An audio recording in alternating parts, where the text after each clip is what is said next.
छत्तीसगढ़ राज्य स्थापना दिवस के मौके पर लोकसभा सांसद राहुल गांधी की वर्चुअल उपस्थिति में आज राज्य के 19 लाख किसानों के खाते में राजीव गांधी किसान न्याय योजना की तीसरी किस्त 1500 करोड़ रुपए अंतरित किए गए।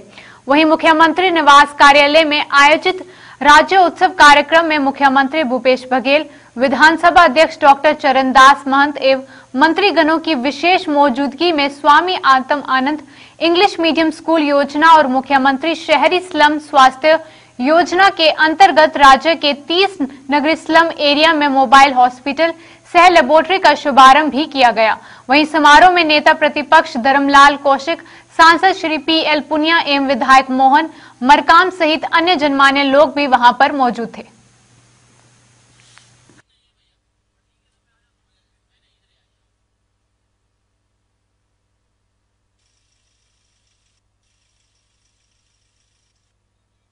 महाराज शिवरी नारायण की भोए और आप जुड़े हो, ये अवसर में आपके दर्शन भी हुई और आशीर्वचन भी लेना चाहता हूं, तो माइक वगैरह शुरू करवाओ महाराज, किसी नहीं चालू हुआ।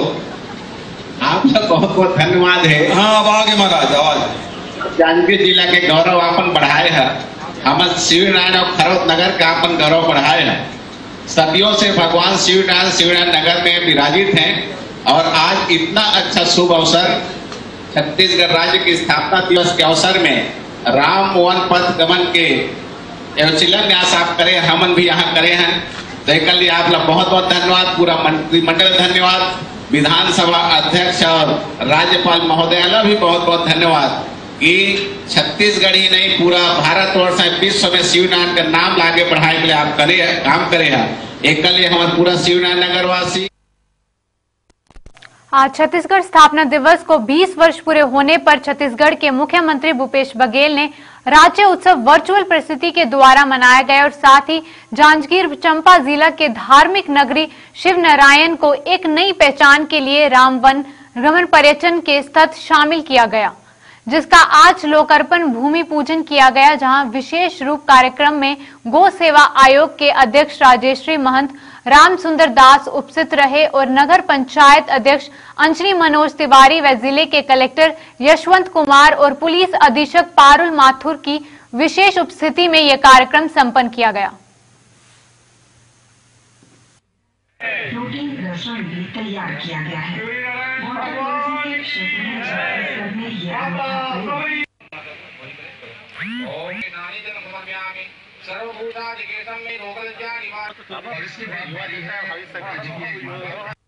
हमारे जांजगीर जिला का विशेष करके शिवरी नारायण खरौत के सौभाग्य है कि आज स्थापना दिवस के पावन अवसर पर श्री राम वन पथ गमन का परिपथ है, उसको विकसित करने के लिए आज भूमि पूजन संपन्न हुआ है और हम सब उसके साक्षी हैं।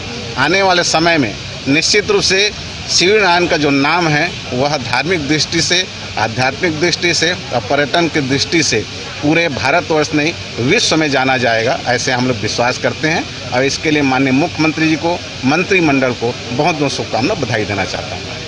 जिले के लिए बहुत ही अच्छी शुरुआत की गई है, जो कि राम वन पथ गमन परिपथ मार्ग का शुभारंभ किया गया और आज लोकार्पण किया गया है, जिसके तहत शिवरी नारायण की पवित्र धरती पर यहाँ पर कार्य प्रारंभ किया गया है, यहाँ पर लोकार्पण किया गया है और पूरे छत्तीसगढ़ में एक बहुत ही महत्वपूर्ण स्थल के रूप में इसे विकसित किया जाएगा, जो कि पूरे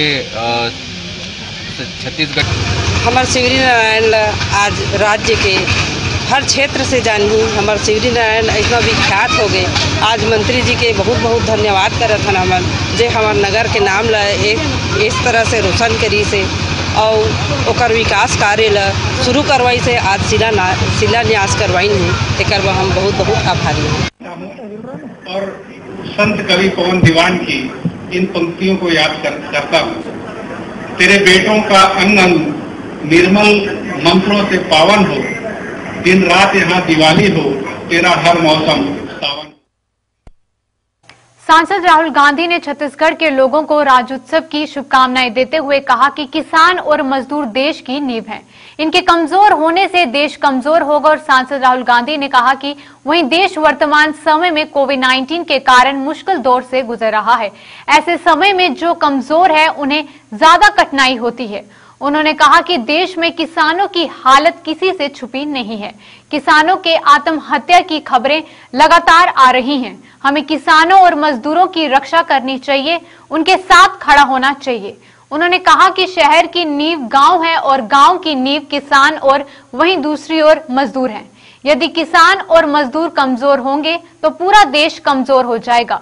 किसानों और मजदूरों की रक्षा का मतलब देश की रक्षा के साथ साथ देश की नींव को मजबूत करना भी है, वहीं भविष्य को बेहतर बनाना है।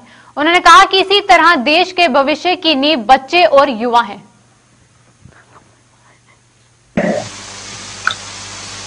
पूरे देश में कोविड की बीमारी तेजी से फैल रही है और ऐसे समय में जो सबसे कमजोर लोग होते हैं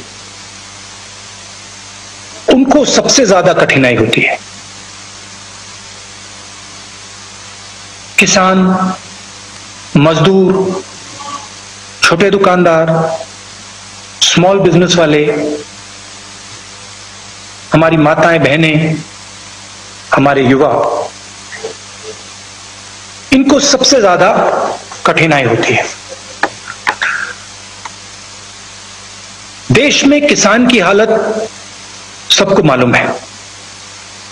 हर रोज कहीं ना कहीं अखबार में पढ़ने को मिलता है किसी किसान ने आत्महत्या कर दी। और एक प्रकार से ये इतना होता है कि देश ने एक्सेप्ट ही कर लिया है कि हां, किसान की आत्महत्या हुई, मगर हमें एक्सेप्ट नहीं करना चाहिए। हमें किसान की, मजदूर की, छोटे दुकानदारों की रक्षा करनी चाहिए, उनके साथ मिलकर खड़ा होना चाहिए। और इसका कारण है क्योंकि किसान जो है और उसके साथ मजदूर जो है वो इस देश की नींव है, फाउंडेशन है। शहर की नींव गांव होती है, गांव है। गांव की नींव किसान, मजदूर। मरवाही उपचुनाव में अपने 3 दिन के दौरे पर प्रदेश के मुख्यमंत्री भूपेश बघेल ने आज नवागांव में अंतिम जनसभा वहां पर की। इस दौरान उनके साथ प्रदेश के आबकारी मंत्री कवासी लखमा, शिक्षा मंत्री प्रेम साय टेकाम, खाद्य मंत्री अमरजीत भगत, जिले के प्रभारी मंत्री जय सिंह अग्रवाल, छत्तीसगढ़ प्रदेश कांग्रेस के अध्यक्ष मोहन मरकाम और आला नेता मौजूद रहे। मंच से ही मुख्यमंत्री भूपेश बघेल ने बीजेपी पर जमकर निशाना साधा और कहा कि 15 सालों तक छत्तीसगढ़ में भाजपा की सरकार रही और रमन सिंह मुख्यमंत्री रहे, पर 15 सालों तक मरवाही का कोई विकास कार्य नहीं हुआ। साथ ही इस क्षेत्र को उपेक्षित रखा। अब तक जहां उपचुनाव है तो वहीं रमन सिंह किस मुंह से मरवाही की जनता के बीच वोट मांगने आ रहे हैं। जब उनकी सरकार रही तब गोरेला पेंड्रा मरवाही को ना तो जिला बनाया और ना ही कोई विकास कार्य किया गया। साथ ही मुख्यमंत्री ने केंद्र के मोदी सरकार पर भी जमकर निशाना साधा।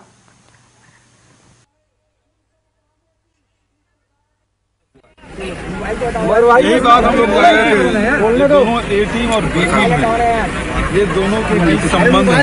तो पहली बार उजागर अंतागढ़ में हुआ था, आज उन्होंने खुद स्वीकार कर दिया। तो ये इससे स्पष्ट हो गया कि 15 साल तक के प्रदेश की जनता के लोग ठगते रहे और अब जनता 2018 में इन लोगों को भली भांति पहचान चुकी थी।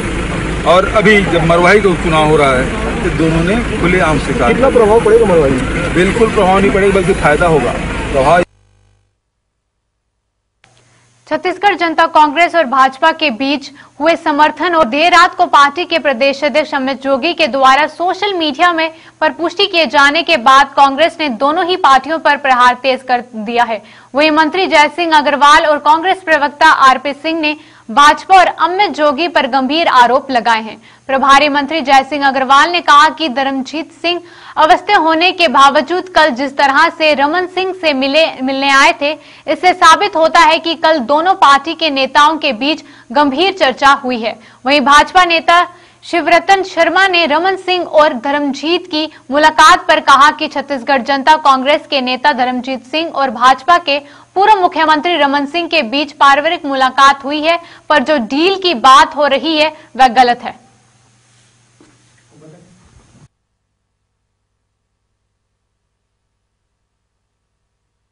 बिल्कुल, अगर वो इस तरह की बात कर रहे हैं तो या तो बीजेपी 10 करोड़ रुपया मुझको दे दे, मैं कोई कानूनी कार्रवाई नहीं करूंगा। पर अगर बिना सिर पैर के वो आरोप लगा रहे हैं तो निश्चित रूप से भारतीय दंड संहिता की धारा 500 के अंतर्गत आपराधिक मानहानि का मामला बनता है। मरवाही उपचुनाव को लेकर आज कोरोना संक्रमण को देखते हुए 286 कुल मतदान केंद्रों में से आज 146 मतदान केंद्र के लिए मतदान दलों को जिला निर्वाचन अधिकारी डोमन सिंह ने रवाना किया। बाकी 140 मतदान केंद्रों के लिए मतदान दल 2 नवंबर को रवाना किए जाएंगे। मतदान दलों की रवानगी को लेकर कोरोना संक्रमण के चलते भीड़ से बचने के लिए पहली बार 2 दिनों में मतदान दलों को रवाना करने की व्यवस्था सुनिश्चित की गई है। वहीं कोरोना मरीजों को 3 नवंबर को शाम 5 से 6 बजे तक मतदान करने की व्यवस्था की गई है। इस बार मतदान सामग्री के साथ मास्क, सैनिटाइजर भी उपलब्ध कराया गया है। वहीं 1536 डाक मतपत्रों का 70 साल से अधिक उम्र के और कोरोना संक्रमित लोगों ने उपयोग किया है। वहीं 126 मतदान केंद्रों को संवेदनशील और 4 को अति संवेदनशील की श्रेणी में रखा गया है।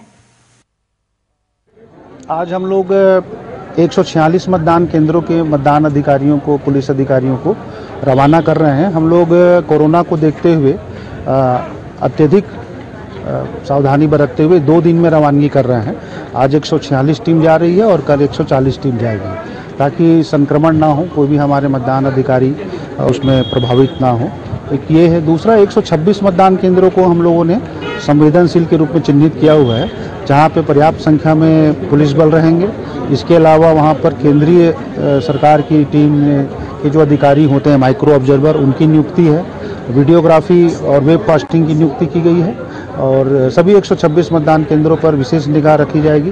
पर्याप्त संख्या में पुलिस बल उपलब्ध हो गए हैं, जिनको की डिप्लॉयमेंट किया गया है और लगातार उनके द्वारा पेट्रोलिंग भी की जा रही है। मतदान के संबंध में मैं बताना चाहूँगा कि सभी मतदाताओं को हम लोग सिंगल हैंड ग्लव्स देंगे और जो भी मतदाता मतदान केंद्र में जाएंगे उनको सैनिटाइजर की व्यवस्था उनके लिए उपलब्ध करा दी गई है। मास्क उनको उपलब्ध कराया जाएगा। इसी के अनुरूप हमारे जितने भी कर्मचारी हैं उन सभी को हम लोगों ने सैनिटाइजर, मास्क और ग्लव्स उपलब्ध कराया हुआ है। सूरजपुर जनपद अंतर्गत ग्राम पंचायत कमलपुर में माइक्रो फाइनेंस कंपनी का एजेंट बनकर गांव के 6 महिलाओं समूह की 21 ग्रामीण महिलाओं से 10 लाख रुपए से अधिक की राशि की ठगी करने का मामला सामने आया है। सरगुंजा समेत बलरामपुर एवं जशनपुर जिले में महिला समूह से करीब 8 करोड़ रुपए की ठगी के मामले में जेल में बंद ग्राम दरिमा निवासी राजेश गुप्ता द्वारा रचे गए षड्यंत्र के तहत ही कमलपुर में महिलाओं से ठगी हुई है, जिस आरोपी महिला गंगोत्री के द्वारा अंजाम दिया गया है। वहीं दरिमा निवासी गंगोत्री पति धन मोहन द्वारा माइक्रो फाइनेंस कंपनी का एजेंट बनकर उनके साथ ठगी की गई है। ठगी की शिकार महिलाओं ने जनपद पंचायत उपाध्यक्ष नरेंद्र यादव की अगुवाई में जयनगर थाने में लिखित शिकायत करते हुए कार्रवाई करने की मांग की है। वहीं शिकायत पर जनपद पुलिस ने दोनों आरोपियों के विरुद्ध विभिन्न धाराओं के तहत एफआईआर दर्ज कर ली है। वो हमारा मतलब खून का हुआ है, क्या दूर के नहीं, हमारे पिता का मतलब बही है। तो आइस हमारे यहाँ मोहल्ला में कमलपुर में यहीं का बेटी है वो, और परसोड़ी में ससुराल है। तो बोली इसकी हमको बिजनेस करना है तो मतलब लोन निकाल दे बैंक से, तो बैंक सर मन जब भी मतलब वही बात करी, सर मतलब बुलाइस भी और पैसा ले लेके यहाँ से जिस से हम उठाए गए, कोई 20,000 कोई 30,000 वो टाइप से ले जाते गई। तब हम मतलब खून का रिश्ता है इसे समझ के कोई प्रूफ नहीं खोजे हम लोग कर पास। तो जब अभी 8 महीना से जब वो पैसा पटाना बंद कर दी, तब से हमन मांगे लागे और सर मन भी आके दंगरदासी करे लागे, पैसा दे दिया कह के। एक बाद हमन के बोले कि सर मन बहुत परेशान कर लागत है, काहे आके पैसा नहीं पटा। तब वो कहे लगी कि नहीं, मैं खुद पैसा नहीं ले हूँ, मैं राजेश गुप्ता के पैसा दे दे। बाद हमन बोले कि ऐसे काहे धोखाधड़ी कर दे हमारे पास, मतलब हमन दूसर के नाम से पैसा नहीं दे रहे, हम विश्वास से तो पैसा दे। तो नहीं दो पैसा, जा जो करना है कर दिया। ये महिला समूह के सदस्यों ने थाना जयनगर में एक आवेदन दिया था जिसकी जांच की गई और जांच पर से धारा 420-34 का अपराध पंजीबद्ध किया गया है, जिसमें दरिमा के राजेश गुप्ता नाम के व्यक्ति ने उन महिलाओं को कि तुम्हारा 10 लाख रुपए दे दो और मैं तुम लोगों को 4,000 रुपए महीना दूंगा और जो उसकी किस्त आएगी वो मैं पटाऊंगा, ये एक अगर उनसे पैसे ले लिया था और ठगी किया था, जिस पर थाना जयनगर में अपराध कायम किया गया है और अभी विवेचना की जा रही है। ये अभी जानकारी में आया है कि वो बतौली थाना में भी इस तरह ठगी का अपराध कायम हुआ था, जिसमें अभी वो जेल में है। तथा उस महिला सदस्यों में से एक गंगोत्री महिला सदस्य है जिसको अन्य महिलाओं ने पैसा दिया था। तो इस तरह से इसमें दोनों के खिलाफ अपराध कायम करके थाना जयनगर में इसकी विवेचना की जा रही है। छत्तीसगढ़ के इस खास बुलेटिन में बस इतना ही। देश और दुनिया की तमाम खबरों के लिए बने रहें JK24/7 न्यूज के साथ।